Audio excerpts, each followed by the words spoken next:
Кейінгі слайд. Order блок, яғни OV, order блок. Былай етіп айтқанда, bullish импульстан алдыңғы қызыл свеча, яки bearish импульстан алдыңғы жасыл свеча болып табылады.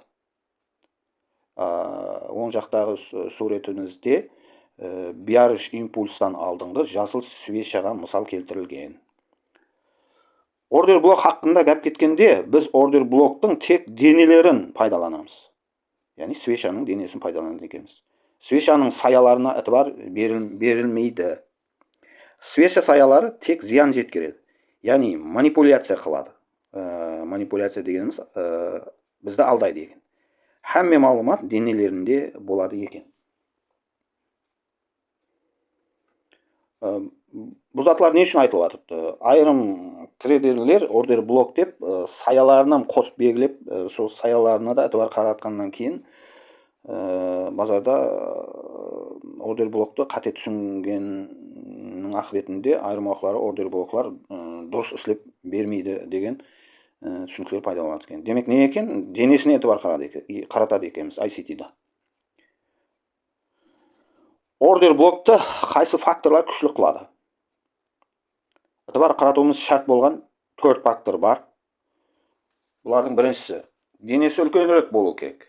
Яғни дожи шам болмауы керек екен. Бірінші фактор. Екінші фактор, ордер блоктан бақа импульспенен кету керек. Суреттегі мысалымызда ордер блок деп белгілеп қойған жерден кейін бақа не алған? Импульспенен жоғарыға қарап көтерілген. Так, ордер блоктан кейін PVG қалса жақсы болады. Қалмаса да істесе болады. Үшінші фактор.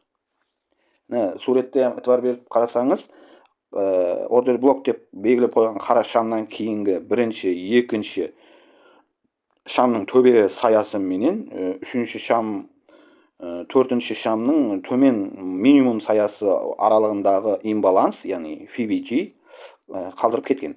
Демек, бұндай ордер блокларға күшлі ордер блок деп қарасақ болады екен. Яғни істейтін ордер блоклар. Ордер блоктан кірілгенде бақаны өзіне магниттей тартатын зоналар. Яғни buy side liquidity, sell side liquidity, айырмақлары drawn liquidity'лер.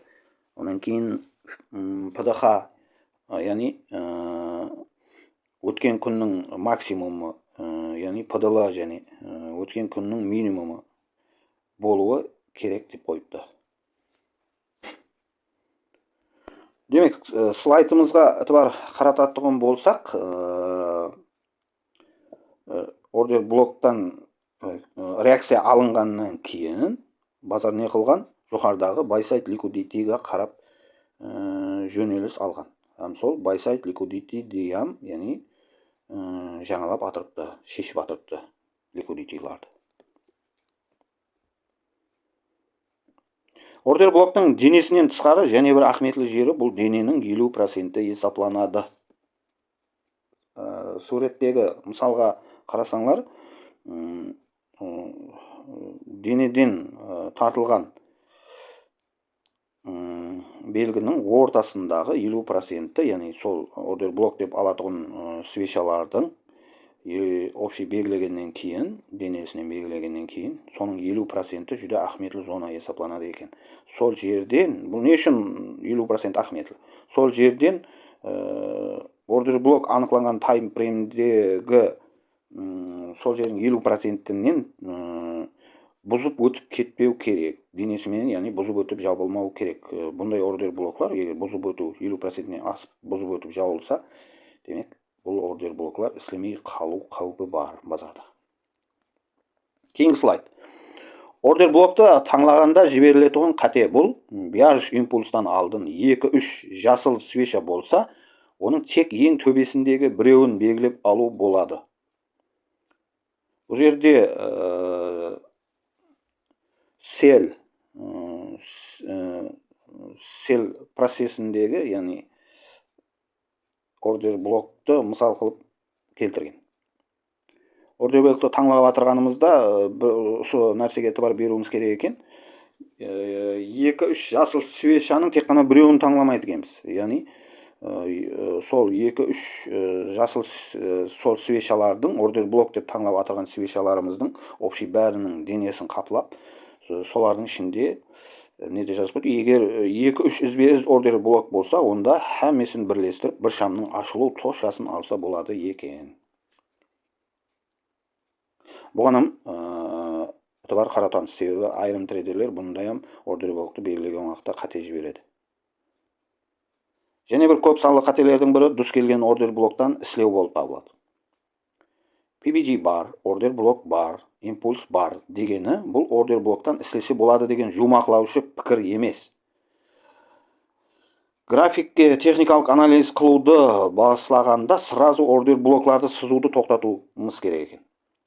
Алгоритм бақаны қаяққа алып бармақшы екенлігін, яғни жөнелісті анықталғаннан соң, сол жөнеліслердегі ордер блоклардан, PBG-лардан пайдаланғанымыз дұрыс болады екен. Яғни бұған оң жақта суретте мысалдар келтіріп кетілген. Түскеген ордер блоктан біз пайдалана беруіміз бір жақсы нәтижеге алып келмейді екен. Бірінші жөнелісті анықтауымыз керек. Базар алгоритм базарды сенаны қаяққа алып шығып кете жақ, соны анықтауымыз керек. Онdan кейін барып, сол жөнеліс бойлап пайда болған ордер блокларға біз ітібар қаратсақ болады екен.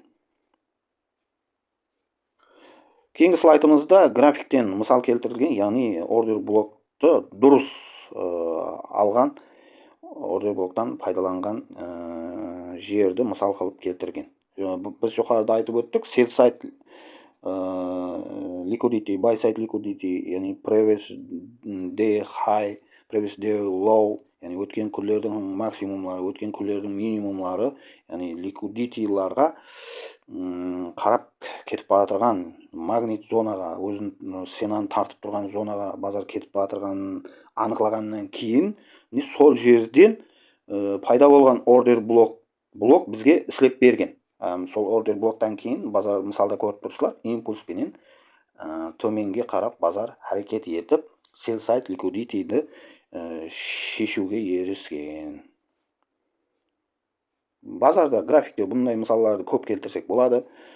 Өздеріңіз графикті ашып қарап, ордер блок дегеніміз не деген өздеріңізге сұрау қойған халда графиклерді үйреніп шықсаңыз болады екен. Ітібарларыңыз үшін рахмет. Ордер блок бір үлкен бір тема емес, соның ішінен қысқа мазмұнда тема қылуды, яғни сабақлық қылуды мақұл таптық. Ітібарларыңыз үшін рахмет. Кейінгі эпизодларда көріскенше сау саламат болың.